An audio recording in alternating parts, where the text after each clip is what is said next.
계시록 15장 5절부터 8절 찾으셨으면 다 함께 한 목소리로 읽겠습니다. 시작.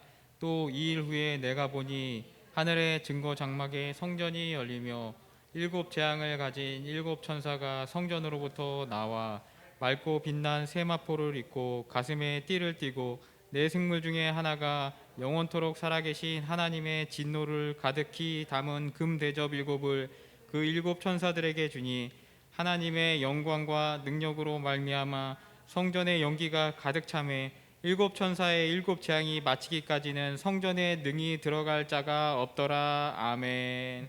인간은 묘수에 대해서 굉장히 집착합니다. 실제로 달인이라는 사람들을 보면은 자기가 하던 일을 오랜 시간 하면서 그 일들에 최적화되어서 굉장히 능력을 발휘하는 것을 보게 되고 사람들이 그것을 찾아가게 되는 것을 보게 됩니다.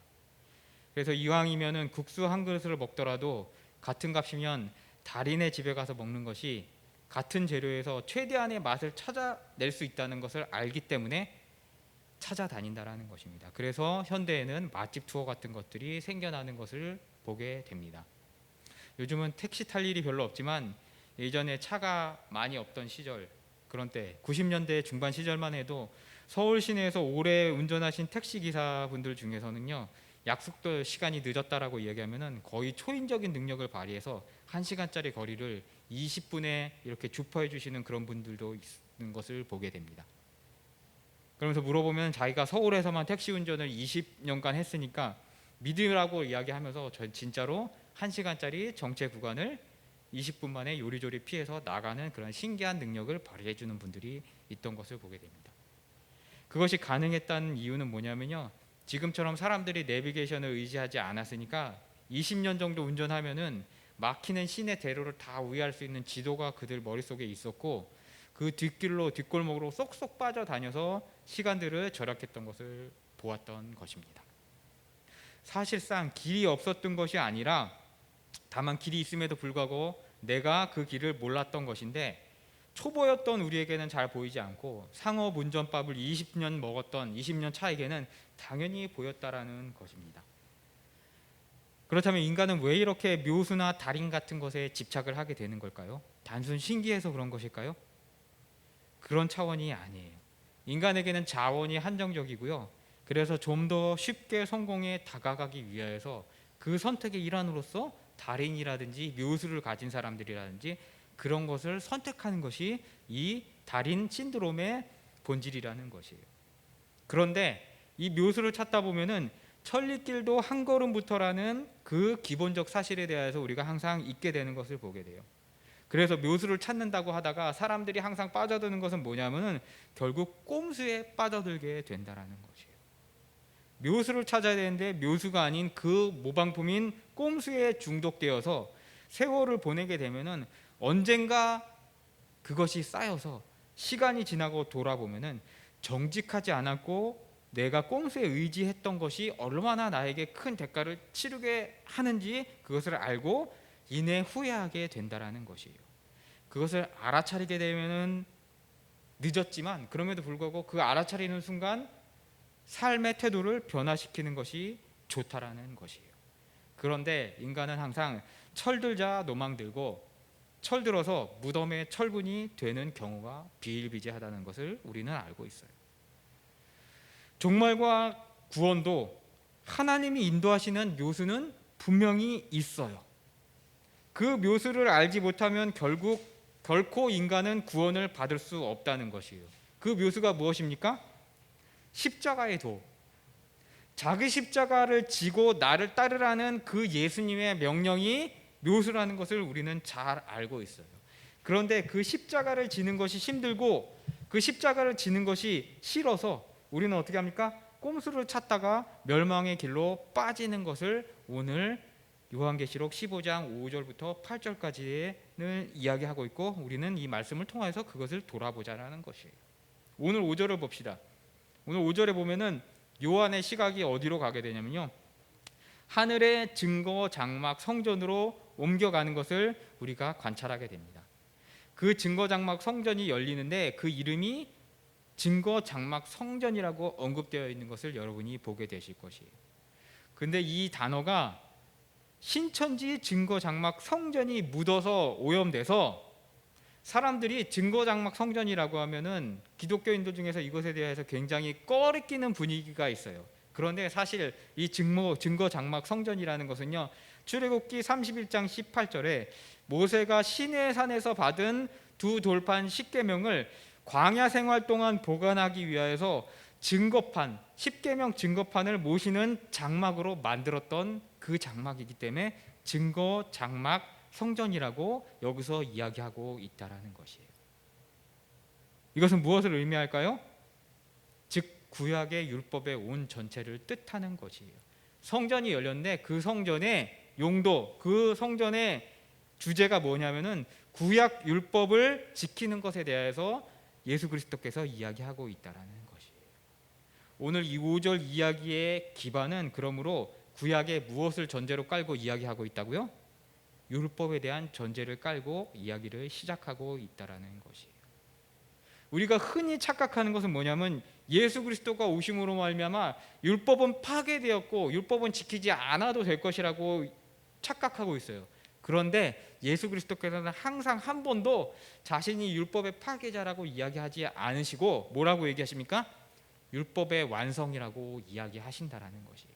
그러면서 그 율법의 완성은 구약적 기준의 율법의 완성이 아니라 율법의 무엇입니까? 정수인 사랑의 계명의 완성이라고 항상 이야기하고 계시다라는 것이에요. 6절, 이제 7 재앙을 가진 7 천사들이 그 성전에서 나와라고 기록하고 있는 것을 보아서 우리는 이 천사들이 마지막 7 대접을 쏟는 그 재앙 사역을 하는 천사들인 것을 명백히 알 수 있어요. 그런데 이 천사들은 좀 전에 5절에서 보았듯이 그들의 진노 대접 심판을 내리는 그 심판의 기준이 무엇이라고요? 증거 장막 성전이기 때문에 그 심판의 기준이 무엇이라고요? 율법을 행하는 것과 관련돼서 심판을 내린다라는 것이에요. 요한의 공동체였던 신약의 그리스도인들에게 너희가 진노를 받는 기준이 무엇이라고요? 율법에 관련돼 있다라는 것을 암시하고 있다라는 것이에요. 그러면 다시 율법주의로 돌아가는 거네. 주일날 엿사 먹고 주일날 상업활동하고 하면은 천국 못 가네, 종말을 맞이하게 되네 라고 생각할 수도 있어요. 그런데 그것이 아니라는 것을 오늘 제가 이야기를 드리려고 하는 것이에요. 이 말씀에 대해서 잘못 풀던 시절, 옛날에 막 90년대만 해도 율법이란 게 주일날 뭐 사 먹지 말고 뭐 하지 말고 뭐 하지 말라는 거, 그런 것과 관련되어서 편협하게 해석되었어요. 마치 주일날 무엇을 사 먹는 것, 상업하는 것이 불경건하고 지옥 가는 일이라는 이라고 생각하는 그런 경향이 없지 않아 있었다라는 것이에요. 그런데 현대 시대에 이르러서 그것이 아디아포라는 여러분에게 가끔 얘기 드리지만 구원과 직접 관련 없지만 사람들이 관습으로 지키는 교회법이라는 그런 부분들이 있어요. 그걸 지켜도 되고 안 지켜도 되는 것이고 구원과는 상관없는데 현대 시대에 이르러서는 그런 부분이 아디아포라와 관계되어 있다는 것에 대해서 교회가 많이 깨어나게 되었다는 것이에요. 그래서 그 부분에 자유롭게 되었어요. 그런데 중요한 문제는 이 아디오포라를 넘어서서 그리스도인으로서 해야 될 기본 책무를 또한 망각하게 되는 문제점이 생기게 된다라는 것이에요. 성도들이 하는 큰 착각은 구원은 은혜로 받기 때문에 은혜 이후의 삶에 대해서는 하나님께서 그냥 술렁술렁 넘어가 주실 것이라는 그런 오해라는 것이에요. 그래서 구약의 율법은 폐지되었고 율법주의에 얽매이면 안 된다라고 그렇게 경솔하게 이야기하는 경향이 있다라는 것이에요. 그것이 넘어서 어디까지 가게 돼요? 도덕적 방탕을 옹호하는 구원파적 구원관 경향으로 현대의 교회들, 정통 교회들이 넘어가게 된다라는 것이에요. 술을 먹어도 구원과는 명백히 관련이 있는 것이 아니야 라고 이야기하다가 술에 취해서 성령의 취함을 잃어버리게 되고요. 그래도 동성애하는 것보다는 이성애를 하면은 출산율을 높일 수 있잖아. 그러니까 젊은 애들이 교회 안에서 막 연애하는 것 그냥 눈 감아주자 하는 그런 분위기도 있고요. 새벽 이슬 풀밭에 뱀 지나간 자리랑 남녀가 누운 자리는 자취가 안 남는 자잖아. 젊은 시절에 불장난 할 수 있는 거지. 출산율 높아지니까 그냥 눈 감아주자라는 그러한 인식들이 교회 안에 없지 않아 있다라는 것이에요. 왜요? 하나님은 사랑의 하나님이시기 때문에 우리를 구원해 주신 그 은혜로 그 정도는 다 눈 감아 주실 수 있다라고 생각을 한다라는 것이에요. 그런데 이것이 말이 될까요? 하나님은 사랑의 하나님이시지만 그럼에도 불구하고 그분의 공의가 있다라는 것이에요. 그래서 우리는 그분을 뭐라고 부릅니까? 하나님의 속성 중에 하나, 공의의 하나님이라고 우리는 부르고 있다라는 것이에요.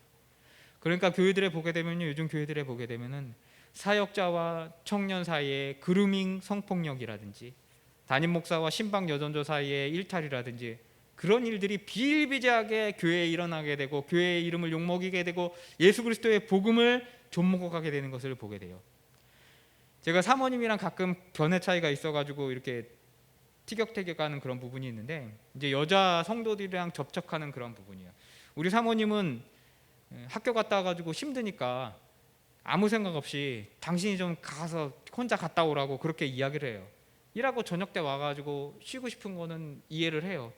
그런데 이게 1대 저 남자 목사 1대 그다음에 뭐 여자 성도들 다라면 문제가 없는데 1대1일 경우에는 여러분 잘 아시다시피 골치 아픈 일이 생길 수가 있어요. 그런데 우리 사모님 순진하니까 그런 거 생각 안 하고 그냥 설마 무슨 일이 있겠어 그냥 갔다 오라고 그렇게 이야기를 한다라는 것이에요. 그럼 제가 벌컥 화를 내요. 내가 머저리를 해가지고 내가 혼자 일을 못해서 거기를 안 간다는 게 아니라 1대1로 만나게 되면 어떤 일이 일어날지 모르기 때문에 같이 가자라고 이야기하는데 남자 목사 혼자 어디서 여자 성도를 혼자 만나러 가느냐, 그런 것 때문에 구설수로 무너지는 교회들, 망그러지는 교회가 얼마나 많은데 좀 생각을 하라라고 제가 화를 낼 때가 있다라는 것이에요. 설마 교회 안에 그런 일이 있어? 라고 의문을 표하실 수도 있어요. 그런데 우리 잘 아시는 집사님이 예전에 운정에 있는 중대형 교회를 이렇게 다니셨는데 거기서 그 양반이 학을 띄고 나온 이유가 뭐냐면 담임 목사님이 여전도사랑 그런 일들이 있었대요. 근데 그거를 막 언론 프레이를 하고 막 그거에 대해서 지적하는 사람들을 막 이렇게 그렇게 한 일들이 있어가지고 그 양반이 거기서 나왔다는 이야기를 저희에게 하시더라고요. 어저께 대구를 내려갔다 왔는데 이제 올해 새 목사님을 청빙해가지고 겨우 안정화됐다라고 어저께 가가지고 그 이야기를 들었어요. 우리가 생각하지 않지만 그러한 일들이 우리 사이에 비일비재하게 일어나고 있다라는 것이에요. 여러분 기독교 방송 보면은 무슨 연예인들이 나와서 간증하고 그런 것들을 보게 되면은 뭐 잘생기고 예쁜 선남 선녀들이 하나님이 하셨다라고 그러니까 거기에 혹하는 것 보게 되는데, 여러분 정말 텔레비에서 만드는 연예인들 이야기는 하나도 믿을 것이 없고 그들에게 미혹되고 그들이 간증하시는 것에 넘어갈 필요가 없어요.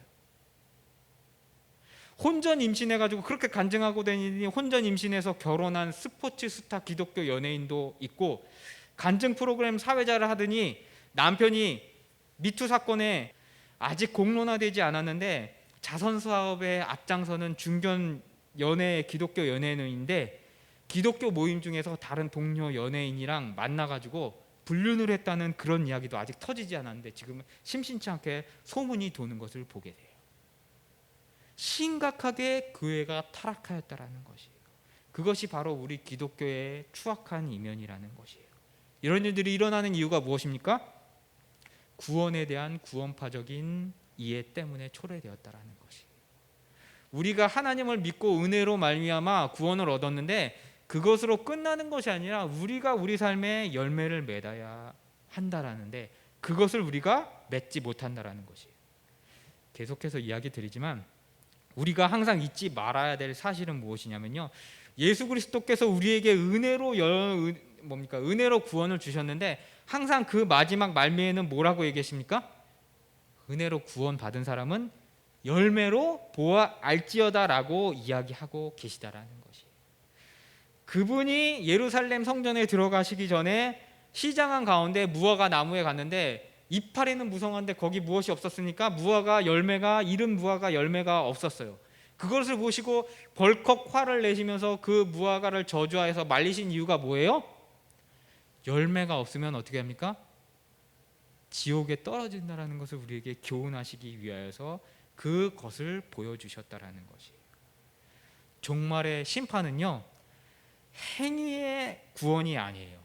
그렇지만 종말의 심판은 또 다른 측면에서 행위의 심판이라는 것은 맞다라는 것을 생각해야 된다는 것이에요. 여러분의 구원은 행위로 얻지 못하지만 여러분의 심판은 행위로 말미암아 심판되게 되어진다라는 것을 잊지 말아야 한다라는 것이에요. 우리는 은혜로 구원을 받은 것 맞아요. 그리고 우리들의 어떤 공로, 어떤 행위, 어떤 선행도 구원에 영향을 줄 수 없어요. 우리가 돈을 많이 낸다고 해가지고 옛날에 로또 시대처럼 헌금 연복교에 동전이 땡그르랑 떨어지는 그 소리를 하나님이 듣자마자 사자의 영혼, 죽은 자의 영혼이 지옥에서 림보에서 천국으로 올라갔다라는 그 이야기는 아니지만, 그럼에도 불구하고 우리는 구원받은 이후에 삶의 열매를 맺지 않아도 된다라는 이야기 전제를 깔고 있지 않다라는 것이. 그래서 요한도 이 목회적인 메시지를 통하여서 구원을 받은 후에 너희가 로마와 바벨론의 권력과 설렁설렁 지내도 된다라고 하지 않고 있다라는 것을 우리가 주의해서 봐야 한다라는 것이에요. 그리고 계속 얘기했지만 요한의 당시에 황제 숭배를 강요했어요. 근데 무조건 황제만 믿어야 되는 것이 아니라 유대인들이 그 황제 숭배를 피할 수 있는 방법이 없는 것은 아니었어요. 어떻게 피할 수 있었냐면요, 유대인이 그것을 피하는 방법이 단 하나 있었는데, 그것이 무엇이냐면요, 유대 회당에 출석하면은 황제 숭배를 면제받았어요. 왜요? 로마 제국의 이민적 안정화 정책에 따라서요, 그 민족의 가장 대중적인 종교는 어떻게 합니까? 인정해줬다라는 것이에요. 그러므로 이스라엘 사람이라면 유대교 회당에 가가지고 시나고그에 가가지고 여호와 앞에 예배를 드리면 어떻게 됩니까? 합법이었다라는 것이죠. 황제 숭배를 면제해줬다라는 것이에요. 그러니 요한의 시대 때에 교회 안에 전도되어 또 들어왔던 신자들 중에서도 이 유대교 예배에 대한 유혹을 피하지 못하는 사람들이 얼마나 많았던 것은 말할 수 없었다라는 것이에요. 어차피 지금 믿는 하나님이나 구약 유대교의 시나고그에서 이야기하고 있는 하나님이나 뿌리는 같은 하나님이잖아. 그러므로 하나님이 자신을 숭배하는 거니까 자신을 예배드리니까 그 정도는 이해해 주시지 않겠어? 라는 분위기가 교회 안에 팽배했다라는 것이에요. 그래서 요한 선생님이 뭐라 합니까? 소아시아 7교회를 2장에서 다루면서 2장 9절에 유대인들이라고 찝어서 이야기하고, 이들의 모여있는 모임을 뭐라고 얘기합니까? 사단의 회, 사단의 회당, 사단의 시나고그라고 요한이 지칭하였던 것이 이런 문맥에서 나왔다라는 것이에요. 일종의 요한의 공동체에게 사단이 제안하였던 어떠합니까? 배교의 꼼수였다라는 것이에요. 6절 하반절, 성전으로부터 나와 맑고 빛난 세마포 옷을 입고 가슴에 띠를 띠고 라고 천사들을 기록하고 있는 것을 보게 됩니다. 세마포를 입었다라는 것은요, 천사들이 제사장의 직분을 하고 있다라는 것을 빗대어 이야기하고 있는 것을 우리가 연상할 수 있어요. 하나님의 일을, 하나님을 섬기는 일을 하는데, 하나님의 백성으로서 일을 하는 사람들이 최상의 화려한 옷을 입고 어느 곳에나 카멜론처럼 친화되는 형형색색의 옷을 입고 하나님을 섬기는 것이 아니라 정결함과 하나님 앞에 순결함을 뜻하는 무엇이요? 하얀 백색 세마포 옷을 입고 있는 것으로 묘사하고 있다라는 것이에요. 그리고 그들의 가슴에 무엇을 찾습니까? 금띠를 찾다라고 이야기하고 있어요. 이 금띠는 무엇을 의미할까요? 불순물이 없게 불로 여러 번 연단하여서 정연한 그런 신앙을 이야기하고 있다라는 것이에요. 혼합하고 혼합주의 신앙으로 배교를 하는 것을 반대로 이야기하고 있다라는 것이에요. 사랑하는 성도 여러분, 구원을 향한 하나님의 제시하시는 묘수는요, 오직 그리스도뿐이고, 그 그리스도 예수께서 말씀하신 계명을 지켜 행하고 자기 십자가 지는 것만, 그것뿐 하나님의 묘수는 없다라고 오늘 성경을 통하여서 예수 그리스도께서는 우리에게 제시하고 있다라는 것이에요. 그 십자가를 지는 것을 조금 피해 보려고 꼼수를 부리고 눈속임질하고 호작질 해봐야 종말 심판의 불꽃 같은 눈빛으로 지켜보시는 심판주 어린 양의 눈을 피하지 못하고 손모가지 달아난다라고 두려움과 경각심을 가지라고 오늘 요한이 그의 공동체에게 이야기하고 있고 우리에게 이야기하고 있다라는 것이요. 사랑하는 성도 여러분, 묘수를 찾지 마세요. 묘수를 찾다가 꼼수에 빠지는 길을 피하시기 바랍니다.